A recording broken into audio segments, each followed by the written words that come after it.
listener production. Hello, Sasha Barbagat here with you for the briefing.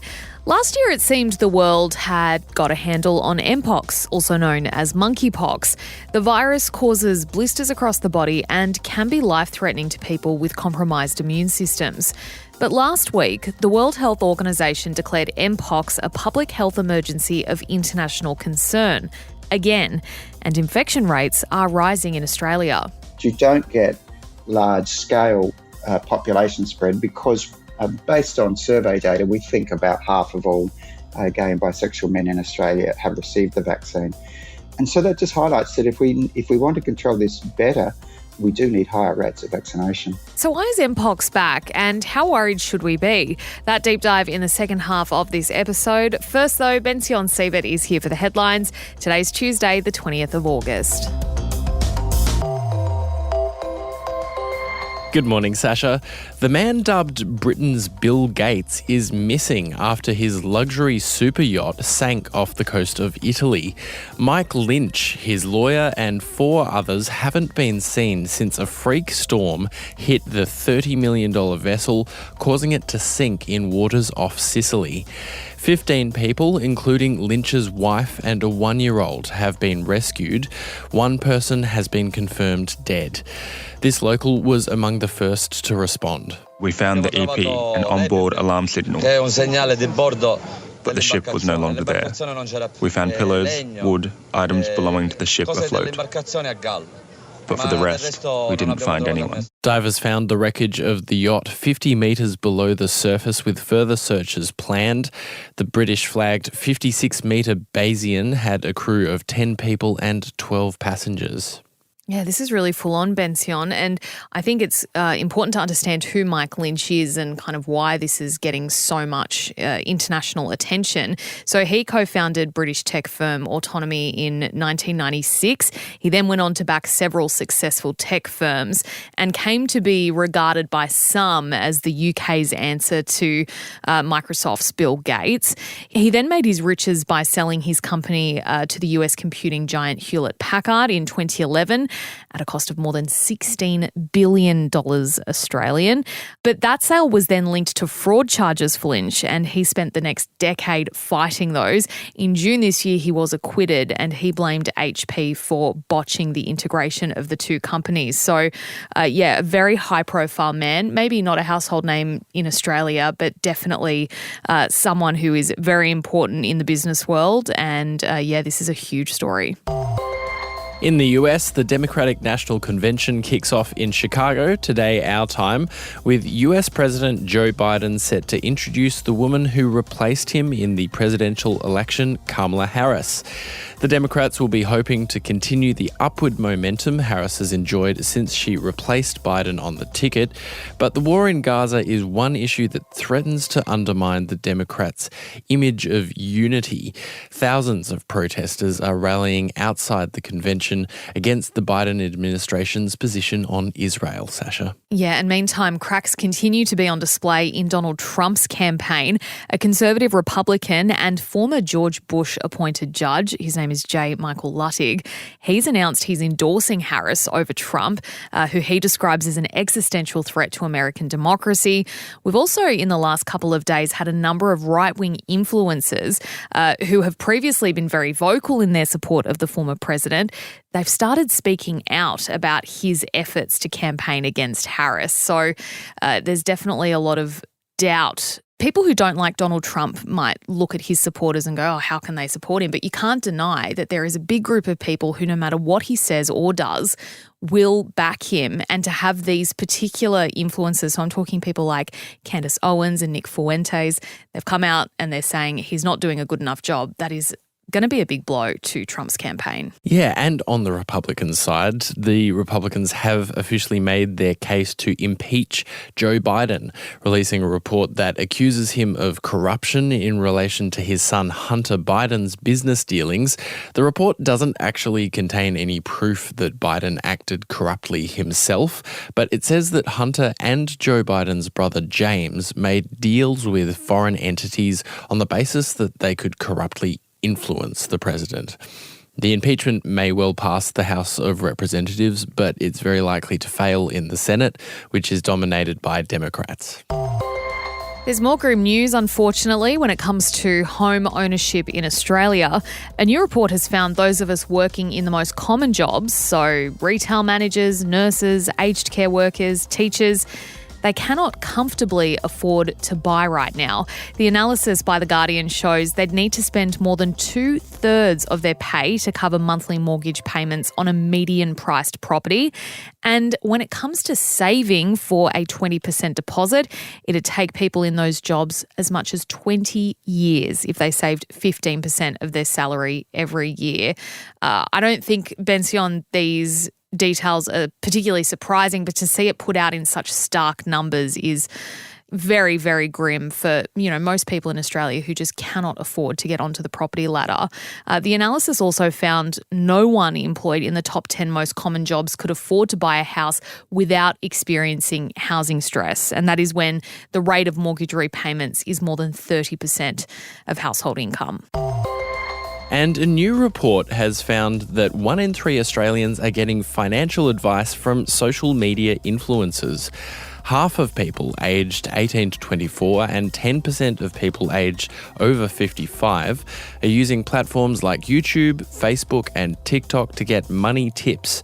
Experts are warning financial influencers or finfluencers could have negative impacts on how young people interact with money. According to the research, people who get their financial advice from socials are twice as likely to pay their bills late, 3 more times as likely to use a credit card, and about 79% more likely to be living beyond their means.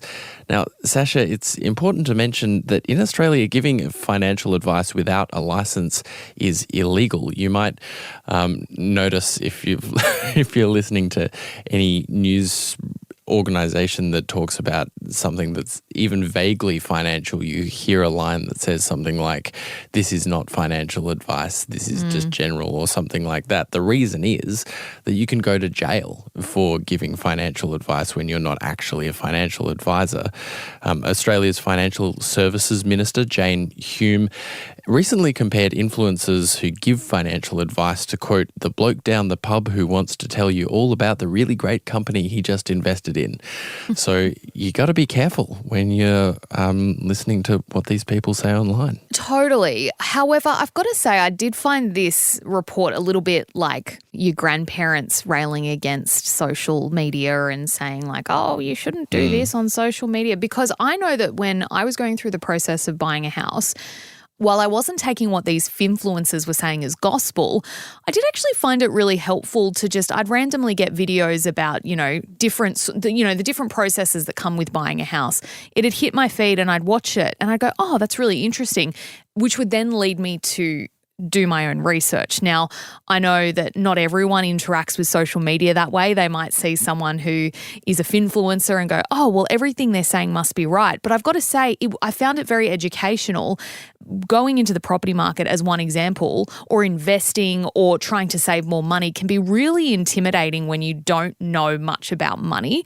And having people talk to you on a platform that is familiar to you, and think young people, they're not going to go sit down in a financial advisor's office. They're spending their time, hanging out with friends or scrolling TikTok like I was. So for me, I've got to say, I think that people need to be careful, obviously. However, there are qualified financial advisors who put their stuff out on TikTok or YouTube or Facebook. So I think there's benefit, there's positives in it, as long as it's not someone who's just like, the old bloke down at the pub telling you what to invest your money in. Bension, thanks so much for being here for the headlines today. Next up, it is our chat looking at mpox, why we're hearing about it again, and whether we need to be worried.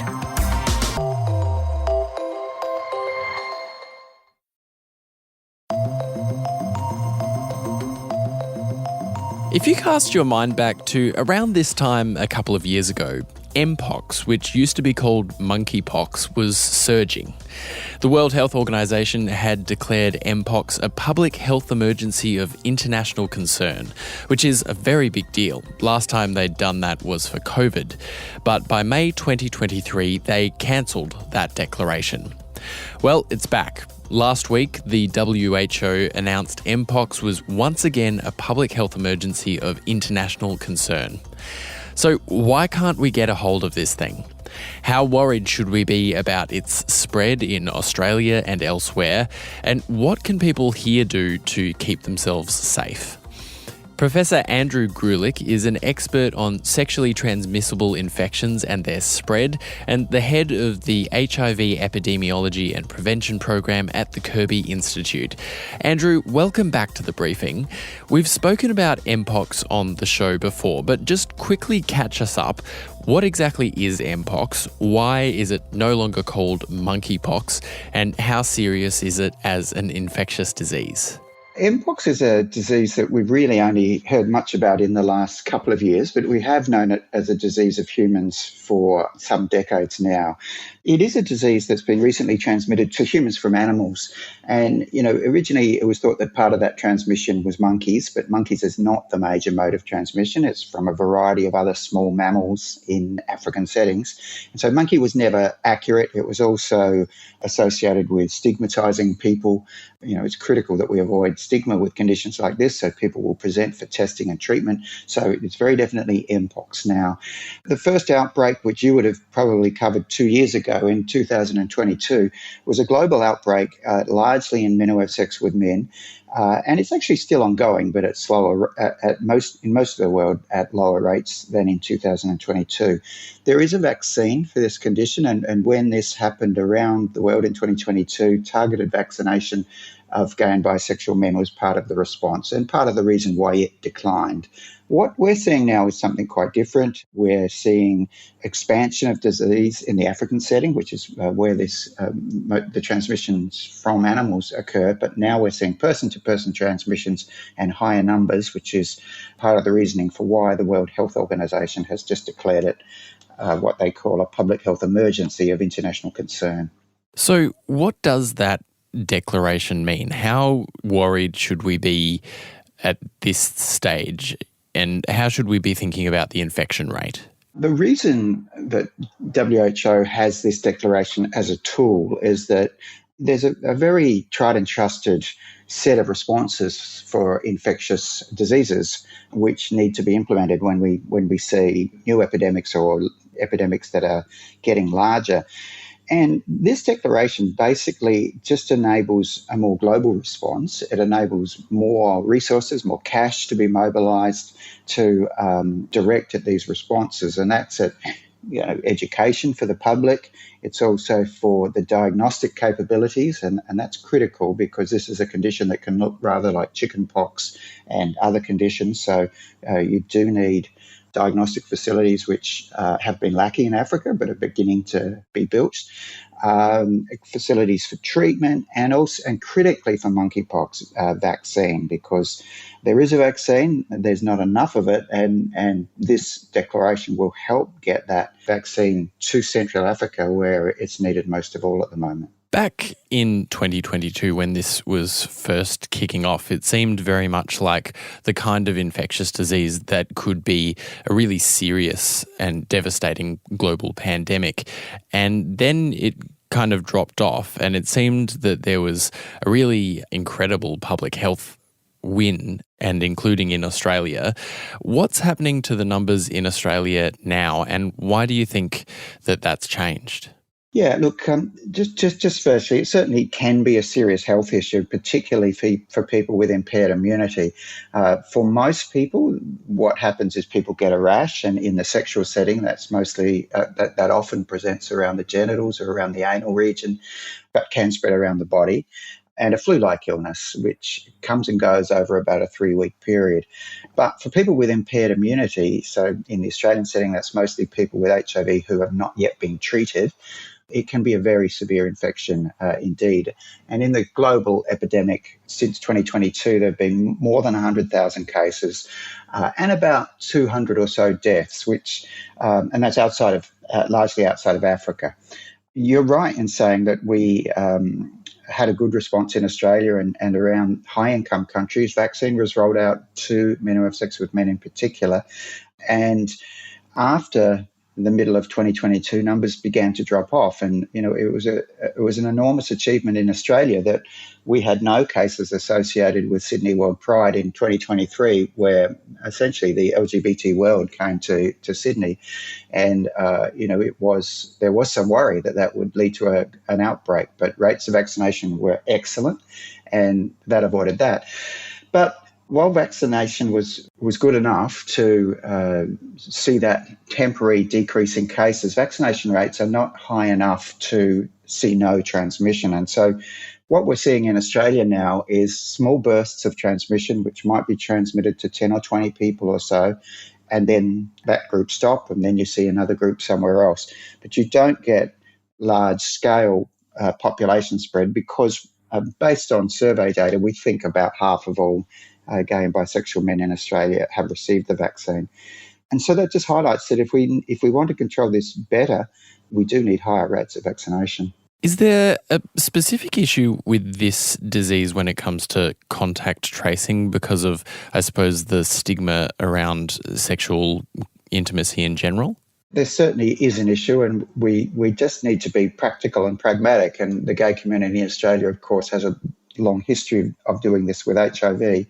And we do need to ensure that people don't feel ashamed to come forward and are prepared to talk about who they might have been in contact with, because vaccination, even after contact, can help prevent this infection. So it really demands that we have a practical, pragmatic and stigma-free approach to this. And if we can do that, we will avoid further major epidemics in Australia, at least. Is the vaccine readily available basically everywhere in Australia? The vaccine supplies are now fine in Australia. There is vaccine to be had, and around Australia, every state and territory does things slightly differently, but essentially it's available in sexual health centres around the country, and also some doctors who see high caseloads of gay and bisexual men also have access. But people around Australia should simply Google, where do I get mpox vaccine? And they will get a local answer to that. And they can get it for free as well. So cost should not be a barrier, nor should having a Medicare card. Anybody in Australia who needs mpox vaccine can get it. Are health departments in this country doing enough or what they need to be doing in order to contain and reduce the threat of this virus? Look, I do think in Australia the response has been pretty good, and it's not just health departments, it's health departments working with community-based organisations, and that is really building on the response to HIV in this country. So, based on the HIV epidemic around Australia, there are LGBT health organisations which are very active in this space. They're on social media promoting vaccination, targeted vaccination to men who have sex with men, and to sex workers, I should say. That's the other group it's recommended for. And so that targeted promotion is happening. Some of your listeners may not have seen a lot of promotion, but the reason for that is that this is not a vaccine that's recommended for the general population. For example, this calendar year, we've had about 400 cases of mpox in Australia. Only one of those cases has been in a woman, and that gives you some idea of just how concentrated this is in men who have sex with men. How are you feeling about the medium and even longer term future of this disease in Australia and globally? That's a really good question, Bension. And like any infectious disease, like COVID, like HIV, you don't get long-term control unless we get global control because, we live in an era where millions of us every year get on planes and travel. So unless you want to lock yourself up forever, as we did in COVID, which we clearly don't want to do, we need a global response. So even if you're an Australian only concerned for an Australian's health, which I hasten to say I'm not, and I hope most of your listeners care about the health of the world, we need a major vaccine response in Africa because that is where most transmission is currently occurring. And there's nowhere near enough vaccine targeted in Africa at the moment. The World Health Organization, through this recent declaration, is working very hard on trying to work with vaccine manufacturers to improve that access. But donor governments like our government should be part of that response and part of ensuring that cash is not the obstacle to getting vaccine to control the epidemic in Africa so that we can control the epidemic at home. Okay, well, I've got the vaccine, and I guess we can say to anyone in the at-risk group, go get that vaccine. Is that the advice? That is absolutely the advice. It's free. Don't let money be an obstacle. So just Google where can I get my mpox vaccination, and you'll get the answer in your state where you can get that. Andrew Grulich there. That's it for this episode of The Briefing. We would love it if you could share this app with someone you think might enjoy it. And if you want to keep up with our other content, you can check out our Instagram at The Briefing Podcast and our TikTok and our YouTube. Just search Listener Newsroom. We'll be back in your feed this afternoon from 3. I'm Bension Siebert. Catch you next time.